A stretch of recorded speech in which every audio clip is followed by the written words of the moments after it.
الحمدللہ وکفا وسلام علی عبادہ الذین اصطفیٰ اما بعد۔ حضرت والد صاحب رحمہ اللہ کے جو پہلے شیخ تھے حضرت سید زوار حسین شاہ رحمہ اللہ، ان کی وفات اگست 1980 میں ہوئی۔ تو حضرت والد صاحب فرماتے ہیں کہ اس کے بعد میں بہت روتا تھا کہ یا اللہ میرے سر سے ایک سایہ اٹھ گیا جو میرے شیخ تھے۔ تو 6 مہینے تک میں ان کی یاد میں روتا رہا، اللہ سے دعائیں مانگتا رہا کہ اللہ کوئی اور مسیحا مجھے ایسا عطا فرما دے کہ جو میری آگے باطن کی اصلاح کرے، میرے اخلاق کی تربیت کرے۔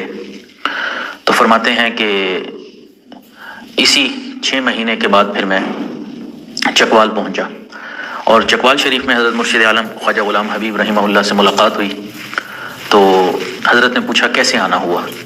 فرماتے ہیں جیسے ہی حضرت نے یہ میرے سے پوچھا تو میں زار و قطار رونے لگ گیا، اور روتے روتے میں نے کہا حضرت میں یتیم ہو گیا۔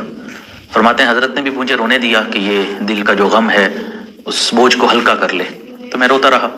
جب تھوڑی دھاڑس بندی اور تھوڑی طبیعت ٹھیک ہوئی میری، تو حضرت نے فرمایا کہ اب بتائیں مقصد کیا ہے؟ تو میں نے بتایا حضرت ان کی وفات ہو گئی، تو اب آپ سے بیعت کے لیے میں حاضر ہوا ہوں۔ تو حضرت نے فرمایا اچھا یہ بتائیں کہ آپ پہلے مجھ سے کبھی ملاقات ہوئی؟ تو والد صاحب فرماتے ہیں کہ میں نے حضرت مرشد عالم رحمۃ اللہ علیہ سے عرض کیا کہ حضرت میں اپنے شیخ سے ملاقات کے لیے مسکین پور شریف اجتماع میں جاتا تھا، اور آپ کا بھی وہاں پر بیان ہوتا تھا، تو میں نے ایک بیان آپ کا وہاں پر سنا ہے، تو وہاں پر آپ کی زیارت بھی ہوئی۔ تو حضرت مرشد عالم رحمۃ اللہ علیہ نے فرمایا کہ اس بیان کا کچھ حصہ آپ کو یاد ہے میں نے کس عنوان پر بیان کیا، میرے بیان کا ٹاپک کیا تھا؟ تو حضرت جی فرماتے ہیں کہ یہ وہ دور تھا کہ جب میری میموری فوٹوگرافک میموری تھی، ایسی یادداشت تھی کہ میں ایک مرتبہ کوئی بات سن لیتا تھا تو وہ پھر مجھے سالوں یاد رہتی تھی۔ فرماتے ہیں جب حضرت نے میرے سے یہ بات کی تو میں نے پورا بیان من و ان، خطبے سے لے کر آخر تک، قریب کوئی پونا گھنٹہ 1 گھنٹے کا جو بیان تھا، اور اس کے اندر حضرت نے جو آیات پڑھی تھیں جو کہ درجنوں کے حساب سے تھیں، اور وہ آیات بھی بالترتیب میں نے حضرت کو بیان کر دی۔ تو حضرت بہت حیران ہوئے، اور حیرانگی میں فرمانے لگے کہ میں نے اپنی زندگی میں اتنا ذہین انسان نہیں دیکھا کہ ایک مرتبہ بیان سنا اور اس بیان کو 10 سال کے بعد حضرت مرشد عالم رحمۃ اللہ علیہ کے سامنے بیان کر دیا، 10 سال تک یاد رہا۔ تو فرماتے ہیں کہ پھر حضرت نے مجھے وہاں پر بیعت کیا، اور فرمایا کہ پہلی بیعت آپ کی حضرت سید زوار حسین شاہ رحمۃ اللہ علیہ سے تھی، تو وہ ایک کامل شیخ تھے، تو انہوں نے آپ کو کہاں تک اسباق دیے؟ تو میں نے بتایا کہ میرے مشاربات کے اسباق چل رہے ہیں۔ تو حضرت فرمانے لگے کہ یہ جو مشاربات کے اسباق ہیں یہ اہمیت کے حامل ہیں۔ ابتدائی جو 10 اسباق ہیں، 9 اسباق، ان کو تو میں آپ کے جو ہو چکے ہیں، لیکن مشاربات کے اسباق کے بارے میں کہتا ہوں کہ آپ دوبارہ مجھ سے شروع کر دیں۔ تو حضرت نے دوبارہ میرے اسباق شروع کر دیے، اور پھر میرا چکوال شریف آنا جانا مستقل آنا جانا تھا۔ فرماتے ہیں کہ میرا چکوال حضرت کی خدمت میں اتنا آنا جانا تھا کہ میں ادھر شکر گنج شوگر مل میں جاب بھی کرتا تھا، اور چکوال میں حضرت کی خدمت میں بھی اتنی کثرت سے جاتا تھا کہ ایک مرتبہ میں ایک دکان پر گیا تو وہاں پر لوگ مجھے وہیں چکوال کا سمجھتے تھے کہ ہم تو سمجھتے ہیں آپ چکوال کے ہیں، آپ چھنگ سے آتے ہیں۔ تو اتنی کثرت سے شیخ کی بستی میں جایا کرتے تھے، کوئے یار جایا کرتے تھے کہ لوگ وہیں کا مقیم سمجھتے تھے۔ آج تو سالک آتے ہیں، گھنٹہ 2 گھنٹہ رہے اور پھر واپس جانے کی ان کو پڑی ہوتی ہے کہ ہم بس فوراً واپس جائیں۔ حضرت فرماتے تھے میں اتنی کثرت سے جاتا تھا کہ وہیں کے لوگ مجھے وہیں کا سمجھتے تھے۔ تو فرماتے ہیں کہ پھر حضرت سے میرے اسباق بھی چلتے رہے۔ پھر پہلا نقشبندی اجتماع ہوا تو اس وقت چکوال میں، تو حضرت مرشد عالم رحمۃ اللہ علیہ نے اس اجتماع پر مجھے اور حضرت شیخ وجیہ الدین رحمہ اللہ، وہ ہمیں دونوں کو اس اجتماع پر اکٹھی اجازت دی، اور ایک اور حضرت کے خلیفہ تھے تو ان کو بھی ملی، تو ان 3 حضرات کو ایک ساتھ اجازت ملی۔ فرماتے ہیں کہ پھر حضرت کے پاس آنا جانا رہتا، اسباق میرے چلتے رہتے۔ تو کرتے کرتے ایک وقت آیا کہ مراقبہ معیت تک میرے اسباق ہو گئے، مکمل 35 اسباق ہو گئے۔ پھر حضرت نے پوچھا اب آپ کیا کرنا چاہتے ہیں؟ اسباق تو مکمل ہو گئے۔ تو میں نے عرض کیا کہ حضرت میں چاہتا ہوں کہ دوبارہ اسباق میرے آپ کر شروع کروا دیجیے۔ تو حضرت نے لطیفہ قلب سے دوبارہ اسباق دینا شروع کر دیے۔ تو اس عاجز نے ایک دفعہ پوچھا حضرت والد صاحب سے کہ آپ نے دوبارہ اسباق کیوں شروع کروائے؟ تو حضرت فرمانے لگے کہ اس کے 2 فائدے ہوئے مجھے۔ ایک تو یہ کہ میری ریویژن ہو گئی، دوبارہ شیخ کی ہی صحبت میں رہتے ہوئے میرے اسباق کی دوبارہ ریویژن ہو گئی، اور دوسرا فائدہ یہ ہوا کہ ابتدائی 9-10 اسباق مجھے حضرت سید زوار حسین شاہ رحمۃ اللہ علیہ نے دیے تھے۔ وہ حضرت مرشد عالم نے تو اسی کو ہی قائم رکھا تھا. تو جب میں نے دوبارہ شروع کیے تو دوبارہ کے اسباق بھی مجھے حضرت مرشد عالم سے مل گئے. تو یہ 2 فائدے مجھے دوبارہ اسباق کے ہوئے. حضرت فرماتے ہیں کہ پھر میں جنگ اپنا ذکر کا حلقہ بھی شروع ہو گیا، وہاں پر بھی جو ہے کھانے وال بھی آنا جانا کثرت سے رہا. فرماتے ہیں کہ پھر کچھ سالوں کے بعد حضرت نے مجھے ایک خط لکھا اور اس خط میں فرمایا کہ اللہ رب العزت کی طرف سے آپ کو جو نسبت ملی ہے، یہ جو نسبت کا نور ملا ہے، اب آپ اس کو آگے پھیلائیں، لوگوں تک پہنچائیں.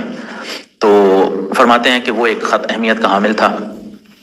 تو اس عاجز نے ایک مرتبہ حضرت والد صاحب سے پوچھا کہ آپ نے حضرت مرشد عالم رحمۃ اللہ علیہ کے بعد کسی اور سے بیعت کیوں نہیں کی؟ مطلب حضرت شاہ صاحب کے بعد آپ نے حضرت مرشد عالم سے کی، تو ان کے بعد کہیں بیعت کیوں نہیں کی؟ تو فرمانے لگے کہ بیٹا، مجھے حضرت مرشد عالم رحمۃ اللہ علیہ نے خود فرمایا تھا کہ اب آپ کو کہیں اور بیعت کرنے کی ضرورت نہیں ہے، اب آپ خود لوگوں کی اصلاح کا جو ہے وہ کام کریں اور اس نسبت کو آگے لوگوں تک پہنچائیں. تو فرماتے ہیں کہ پھر کئی مرتبہ حضرت جو ہے وہ ہمارے یہاں جنگ میں بھی تشریف لائے اور گھر میں ذکر کے حلقے بھی لگتے تھے، مسجد میں بھی لگتے تھے. فرماتے ہیں کہ پھر 85 میں بڑا بیٹا حبیب اللہ صاحبزادہ حبیب اللہ صاحب کی پیدائش ہوئی. تو اس کے تقریباً 2 سال کے بعد جب بچہ تھوڑا چلنے پھرنے سمجھنے لگ جاتا ہے تو میں ان کو لے کر چکوال گیا. تو جب میں چکوال گیا تو حضرت کمرے میں موجود تھے.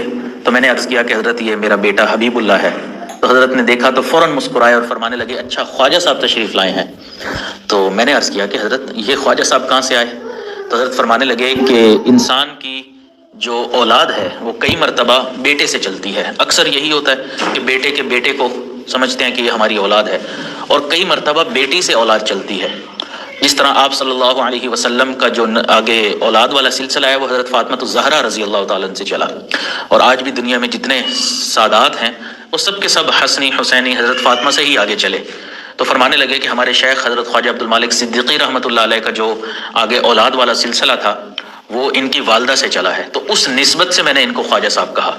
تو پھر کئی موقعوں پہ حضرت جب بھی ملاقات کرتے تو فرماتے تھے کہ یہ خواجہ صاحب ہیں. پھر اس کے بعد 1989 میں 1999 میں حضرت مرشد عالم رحمۃ اللہ علیہ اس دنیا سے رخصت ہوئے، اور اس وقت حضرت کے خلفاء کی تعداد 23 یا 22 تھی، ٹوٹل تعداد جو تھی حضرت کے خلفاء کی. تو حضرت فرماتے ہیں کہ پھر میں آگے سلسلے کا کام جو ہے جاری رکھا، اور ساتھ میں ابھی جاب بھی جاری رکھی ہوئی تھی.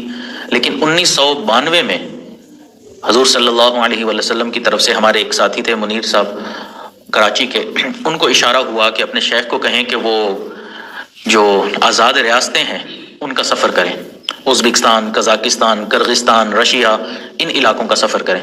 حضرت فرماتے ہیں کہ جب وہ خط مجھے ملا میں نے اس کو پڑھا تو پھر میں نے نیت اور ارادہ کیا کہ اب میں ان علاقوں میں جاؤں گا اور سفر کروں گا، کیونکہ اللہ کے محبوب کی طرف سے خواب میں اس بات کا اشارہ اور حکم ہوا ہے. تو اس کے حوالے سے آپ حضرت جی کا وہ پورا سفر نامہ لاہور سے تا خاک بخارا اور سمرقند کا مطالعہ بھی کر سکتے ہیں. اکثر احباب نے تو کیا ہوگا لیکن مزید بھی کر سکتے ہیں. اس عاجز نے تقریباً حضرت والد صاحب کی جو بیانات کی کتابیں ہیں وہ اکثر تو سامنے بیٹھ کر ہی بیان سنے ہوئے ہیں. اکثر 95% اکثر تو سامنے ہی بیٹھ کے وہ کتابیں سنی. اور جو لکھی ہوئی تحریرات تھیں جیسے حیات حبیب ہے، بادب با نصیب ہے، نماز کے اسرار و رموز ہے، تو یہ عشق الہی، عشق رسول صلی اللہ علیہ وسلم، تو ان کا پھر مطالعہ کیا. تو حضرت والد صاحب کو جب بتاتے تھے خوش ہوتے تھے. تو ایک مزے کی بات یہ ہے کہ اس عاجز کا سفر تھا ساؤتھ افریقہ میں. جو سفر تھا وہ وائٹ ریور کی طرف تھا، جوہانسبرگ سے وائٹ ریور جانا تھا. تو تقریباً یہ 4 گھنٹے کا سفر تھا. تو اس 4 گھنٹے میں عاجز کتاب لے کر گاڑی میں بیٹھ گیا اور سفر نامے کا مطالعہ شروع کر دیا. تو جب ہم وائٹ ریور پہنچے تو اس وقت تک میں 4 گھنٹے میں وہ پوری کتاب کا مطالعہ کر چکا تھا. تو میں نے حضرت والد صاحب کو بتایا تو اس پر والد صاحب نے انعام دیا. تو اگر مجھے اپنی کسی کتاب کے پورا پڑھنے پر انعام ملا ہے تو وہ یہ سفر نامہ تھا، جس پر والد صاحب بہت خوش بھی ہوئے کہ آپ نے یہ مطالعہ کیا. حالانکہ وہ مطالعہ پہلی دفعہ میں نہیں کر رہا تھا، شاید دوسری یا تیسری مرتبہ کر رہا تھا. تو یہ ایسا اللہ رب العزت نے فتوحات وہاں پر جو عطا فرمائی، قدم قدم پر اپنی مدد اور نصرت جس طرح وہاں پر قائم و دائم ہوئیں اور لوگوں کو اللہ رب العزت نے سلسلہ عالیہ نقشبندیہ مجددیہ میں داخل کیا، وہ بہت ہی عجیب سفر نامہ ہے. انسان پڑھتا ہے تو پڑھتے پڑھتے خود ایسا محسوس ہوتا ہے کہ جیسے وہ خود سفر میں ساتھ ہے اور ہر چیز کو اپنی آنکھوں سے دیکھ رہا ہے. تو اس سفر میں مولانا عبداللہ جو وہاں پہ تھے ان کا بھی تذکرہ ہے، اسی طرح اور حضرات کا بھی تذکرہ ہے. تو ان میں سے ایک ساتھی کی میری ملاقات ہوئی تو میں نے ان سے پوچھا کہ سفر نامے میں جو حالات لکھے ہیں اس بارے میں آپ کیا فرماتے ہیں؟ تو وہ کہنے لگے کہ حضرت جی نے سفر نامے میں حالات بہت تھوڑے لکھے ہیں ورنہ اتنے زیادہ اللہ رب العزت کی طرف سے فتوحات ہوئیں کہ انسان حیران ہو جاتا ہے۔ پھر انہوں نے ایک واقعہ سنایا، کہنے لگے کہ ایک مرتبہ ہم ٹرین سے اتر رہے تھے، تو جیسے ہی ٹرین کے دروازے پر ہم پہنچے اترنے کے لیے تو حضرت جی واپس ٹرین میں آئے، اپنا بیگ کھولا اور وہاں پر وائٹ امامہ پہنا تھا، اس کی بجائے گرین سبز رنگ کا امامہ پہن لیا۔